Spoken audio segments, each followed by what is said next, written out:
ನಮಸ್ಕಾರ ಸ್ನೇಹಿತರೆ, ಬೆಂಕಿ ಬಿರುಗಾಳಿ ಚಾನಲ್ಗೆ ತಮ್ಮೆಲ್ಲರಿಗೂ ಸ್ವಾಗತ.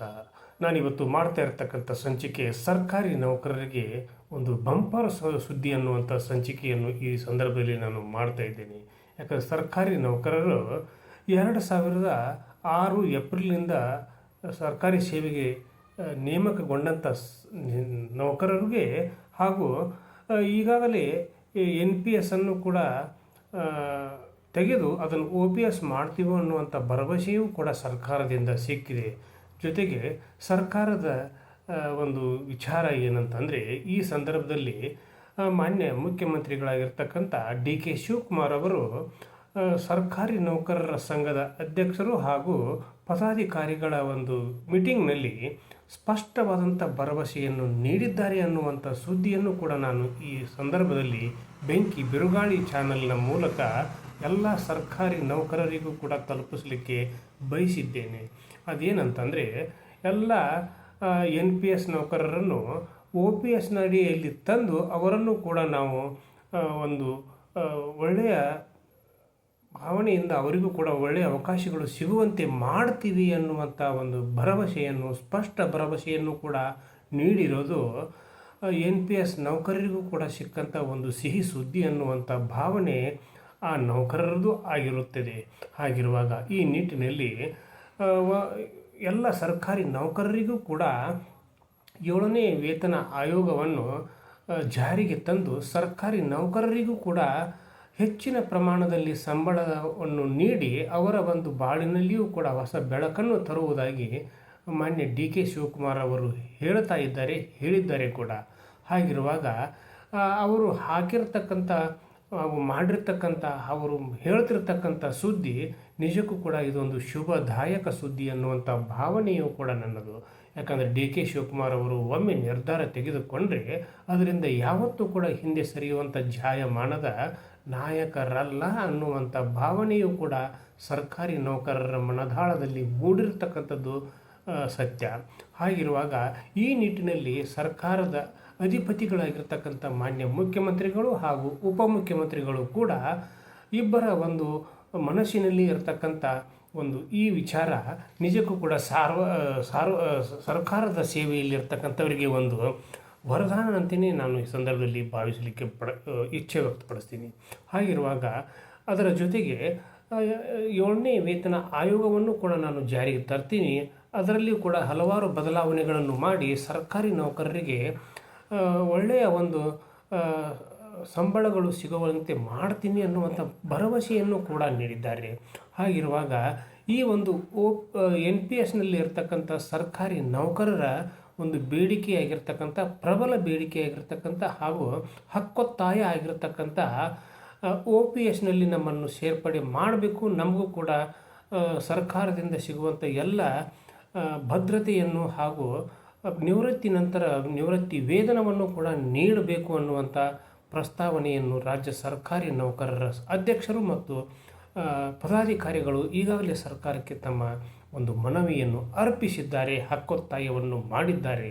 ಹಾಗಿರುವಾಗ ಈ ನಿಟ್ಟಿನಲ್ಲಿ ಮಾನ್ಯ DK ಶಿವಕುಮಾರ್ ಅವರು ಏನು ಹೇಳಿದ್ದಾರೆ ಅಂತಂದರೆ, ಇಲ್ಲ, ನಿಮ್ಮ ಬೇಡಿಕೆಗಳು ಉಚಿತವಾಗಿವೆ ಹಾಗೂ ಅವು ಎಲ್ಲರಿಗೂ ಕೂಡ ಅನ್ವಯವಾಗುವಂಥವುಗಳು, ಅವು ಸಮರ್ಪಕವಾಗಿ ಜಾರಿ ಮಾಡುವಂಥ ನಿಟ್ಟಿನಲ್ಲಿ ನಾನು ಪ್ರಾಮಾಣಿಕವಾದ ನನ್ನ ಕೆಲಸವನ್ನು ಮಾಡ್ತೀನಿ ಅನ್ನುವಂಥ ಭರವಸೆಯನ್ನು ಕೂಡ ನೀಡಿದ್ದಾರೆ. ಹೇಗಂತಂದರೆ, ಅದನ್ನು ನಾನು ಕ್ಯಾಬಿನೆಟ್ನಲ್ಲಿ ಅದರ ಸಚಿವ ಸಂಪುಟದ ಸಭೆಯಲ್ಲಿ ಇಟ್ಟು ಅಲ್ಲಿ ನಾನು ಅನುಮೋದನೆಯನ್ನು ತೆಗೆದುಕೊಳ್ತೀನಿ. ಆ ನಂತರ ನಿಮ್ಮನ್ನು ಕೂಡ ನಾನು ಕರೆಸಿ ನಿಮ್ಮ ಜೊತೆಗೂ ಕೂಡ ನಾನು ಚರ್ಚೆ ಮಾಡಿ ಆ ನಂತರ ಆ ಒಂದು ನಿಟ್ಟಿನಲ್ಲಿ ಒಂದು ಆದೇಶವನ್ನು ಕೂಡ ಮಾಡ್ತೀನಿ ಅನ್ನುವಂಥ ಒಂದು ಸ್ಪಷ್ಟ ಸಂದೇಶವನ್ನು ರಾಜ್ಯ ಸರ್ಕಾರಿ ನೌಕರರಿಗೆ ನೀಡಿರ್ತಕ್ಕಂಥ ಈ ಸಂದರ್ಭದಲ್ಲಿ ಪ್ರತಿಯೊಬ್ಬ ಸರ್ಕಾರಿ ನೌಕರರು ಕೂಡ ಈ ಒಂದು ಮಾನ್ಯ ಮುಖ್ಯಮಂತ್ರಿಗಳ ನಿಲುವನ್ನು ಪ್ರಶಂಸೆ ವ್ಯಕ್ತಪಡಿಸಬೇಕು. ಅವರಿಗೆ ನಮ್ಮ ಒಂದು ಕೃತಜ್ಞತೆಗಳನ್ನು ಕೂಡ ಸಲ್ಲಿಸಬೇಕಾಗಿರತಕ್ಕಂಥ ಕರ್ತವ್ಯ ನಮ್ಮದಾಗಿದೆ, ಸರ್ಕಾರಿ ನೌಕರರದ್ದಾಗಿದೆ ಅನ್ನುವಂಥ ಒಂದು ಭಾವನೆಯೂ ಕೂಡ ನನ್ನದು. ಹಾಗಿರುವಾಗ ಈ ನಿಟ್ಟಿನಲ್ಲಿ ಮಾನ್ಯ ಮುಖ್ಯಮಂತ್ರಿಗಳು ಹಾಗೂ ಮಾನ್ಯ ಮುಖ್ಯಮಂತ್ರಿಗಳ ಜೊತೆಗಿರ್ತಕ್ಕಂಥ ಉಪಮುಖ್ಯಮಂತ್ರಿಗಳು ಹಾಗೂ ನಮ್ಮ ಘನ ಸರ್ಕಾರ, ಕರ್ನಾಟಕದ ಘನ ಸರ್ಕಾರ ಈ ನಿಟ್ಟಿನಲ್ಲಿ ಪ್ರಾಮಾಣಿಕವಾಗಿ ಸರ್ಕಾರಿ ನೌಕರರ ಬಗ್ಗೆ ಒಂದು ಒಳ್ಳೆಯ ಕಾರ್ಯವನ್ನು ಕೈಗೊಂಡಿದ್ದೀನಿ ಅಂತಂದರೆ ಅವರಿಗೆ ರಾಜ್ಯ ಸರ್ಕಾರಿ ನೌಕರರು ಯಾವತ್ತೂ ಕೂಡ ಚಿರಋಣಿಯಾಗಿರ್ತಾರೆ. ಅವರ ಒಂದು ಕೆಲಸ ಕಾರ್ಯಗಳಲ್ಲಿ ತಮ್ಮನ್ನು ತಾವು ಸಂಪೂರ್ಣ ಅರ್ಪಿಸಿಕೊಂಡು ಕೆಲಸ ಕಾರ್ಯಗಳನ್ನು ನಿರ್ವಹಿಸಲಿಕ್ಕೆ ಅವರು ಅಣಿಯಾಗಿದ್ದಾರೆ. ಈಗಾಗಲೇ ಅವರು ಕೆಲಸ ಮಾಡ್ತಾ ಇದ್ದಾರೆ, ತಪ್ಪೇನಿಲ್ಲ. ಆದರೂ ಕೂಡ ಇನ್ನೂ ಹೆಚ್ಚಿನ ಪ್ರಮಾಣದಲ್ಲಿ ಸರ್ಕಾರಕ್ಕೆ ತಮ್ಮ ಸೇವೆಯನ್ನು ಸಲ್ಲಿಸಲಿಕ್ಕೆ ಅವರು ಪ್ರಾಮಾಣಿಕವಾಗಿ ಮುಂದೆ ಬರ್ತಾರೆ ಅನ್ನುವಂಥ ಒಂದು ವಿಚಾರವೂ ಕೂಡ ಬೆಂಕಿ ಬಿರುಗಾಳಿ ಚಾನೆಲ್ನ ಒಂದು ಆಶಯವಾಗಿದೆ. ಹಾಗಿರುವಾಗ ರಾಜ್ಯ ಸರ್ಕಾರಿ ನೌಕರರ ಒಂದು ಬೇಡಿಕೆಗಳು ಯಾವಾಗಲೂ ಕೂಡ ಒಂದು ಸಮರ್ಪಕವಾಗಿರ್ತವೆ. ಜೊತೆಗೆ ಅವು ಅವರ ಒಂದು ಹಿತರಕ್ಷಣೆಗಾಗಿ, ಅವರ ಕೌಟುಂಬಿಕ ಹಿತರಕ್ಷಣೆಗಾಗಿ, ಅವರ ಮಕ್ಕಳ ಒಂದು ಹಿತರಕ್ಷಣೆಗಾಗಿ, ಅವರ ತಂದೆ ತಾಯಿಗಳ ಒಂದು ಹಿತರಕ್ಷಣೆಗಾಗಿ, ಜೊತೆಗೆ ತಮ್ಮ ಹಿತರಕ್ಷಣೆಗಾಗಿ ಭದ್ರತೆಯನ್ನು ಅವರು ಯಾವಾಗಲೂ ಕೂಡ ಬೇಡ್ತಿರ್ತಾರೆ, ಪ್ರತಿಯೊಬ್ಬರು ಕೂಡ ಅದನ್ನು ಅಪೇಕ್ಷೆ ಪಡ್ತಿರ್ತಾರೆ. ಹಾಗಿರುವಾಗ ಅವರ ಬೇಡಿಕೆಗಳು ಯಾವತ್ತೂ ಕೂಡ ಸರ್ಕಾರದ ಗಮನ ಇವರ ಮೇಲೆ ಇರಲಿ. ಇವರ ಎಲ್ಲ ಬೇಡಿಕೆಗಳನ್ನು ಈಡೇರಿಸಿ ಇವರನ್ನು ಕೂಡ ನೀವು OPS NPSನಿಂದ OPSಗೆ ತಂಡ್ರಿ. ಜೊತೆಗೆ ಇವರಿಗೆ ಸಿಗಬೇಕಾಗಿರ್ತಕ್ಕಂಥ ವೇತನ ಆಯೋಗದ ಮೂಲಕ ಹೆಚ್ಚಿನ ಪ್ರಮಾಣದಲ್ಲಿ ಸಂಬಳವನ್ನು ಕೊಡುವಂತಾಗ್ರಿ ಅನ್ನುವಂಥ ಮನವಿಯನ್ನು ಕೂಡ ನಾನು ಬೆಂಕಿ ಬಿರುಗಾಳಿ ಚಾನೆಲ್ನ ಮೂಲಕ ಸರ್ಕಾರಕ್ಕೆ ವಿನಂತಿಪೂರ್ವಕವಾಗಿ ಕೇಳಿಕೊಳ್ಳಲಿಕ್ಕೆ ಹೆಮ್ಮೆ ಪಡ್ತೀನಿ, ಇಷ್ಟಪಡ್ತೀನಿ. ಹಾಗಿರುವಾಗ ಯಾವತ್ತೂ ಕೂಡ ಸರ್ಕಾರ ಹಾಗೂ ಸರ್ಕಾರಿ ನೌಕರರು ನಮ್ಮ ನಾಡಿನ ಒಂದು ಹೆಮ್ಮೆಯ ಕೊಡುಗೆಗಳು ಅನ್ನುವಂಥ ಭಾವನೆಯೂ ಕೂಡ ನನ್ನದು. ಹೀಗಿರುವಾಗ ಯಾವತ್ತೂ ಕೂಡ ಸರ್ಕಾರಿ ನೌಕರರು ಸೋಮಾರಿಗಳಲ್ಲ. ಅವರು ಯಾವತ್ತೂ ಕೂಡ ಉಲ್ಲಾಸಭರಿತರಾಗಿ, ಉತ್ಸುಕರಾಗಿ ತಮ್ಮ ಕರ್ತವ್ಯವನ್ನು ಸದಾಕಾಲ ನಿರ್ವಹಿಸುತ್ತಾರೆ ಅನ್ನುವಂಥ ಭಾವನೆಯು ಕೂಡ ನನ್ನದು.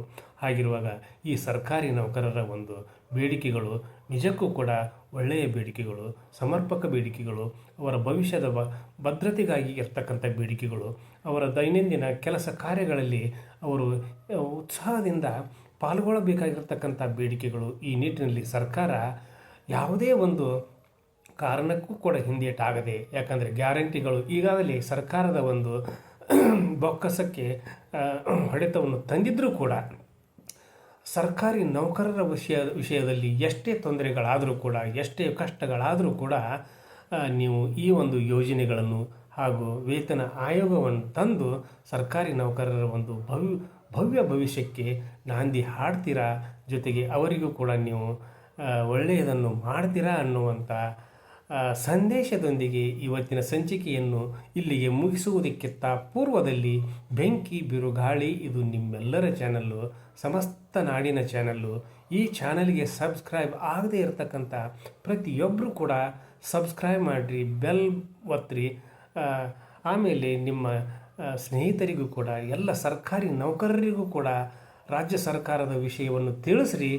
ಜೊತೆಗೆ ರಾಜ್ಯ ಸರ್ಕಾರಕ್ಕೆ ನೀವೆಲ್ಲರೂ ಕೂಡ ಧನ್ಯವಾದಗಳನ್ನು ಅರ್ಪಿಸ್ರಿ.